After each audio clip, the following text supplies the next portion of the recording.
Ay, yung init. Piniprito na yung mukha ko. Tira talagang mga nagugluta ngayon.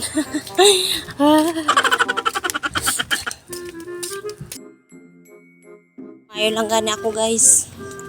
Mabuti lang ako, hindi ako nagugluta. Okay na sa akin yung pulbo. Kaya kahit mainitan ako, okay lang.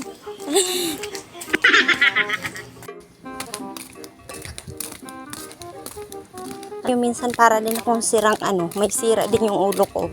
Alam pa lang mainit, hindi ba lang ako nagdala ng sombrero or ng payong. Sus Maria Jose, talagang buhay ni Queen of Vlog kay malilimutin man. Nakarating din sa bahay. Sobrang init talaga mga Queen of Vlog. Diyos ko, Mio Marimar. Huwag na kayong maglabas ng bahay nyo, ha. Talbo talaga yung yung bangs ko. Hindi na sa ayos yung aking bangs mga Queen of Vlog. Ay iwan ko na lang. Ayan kasi yung bangs ko nagtampo na rin sa init.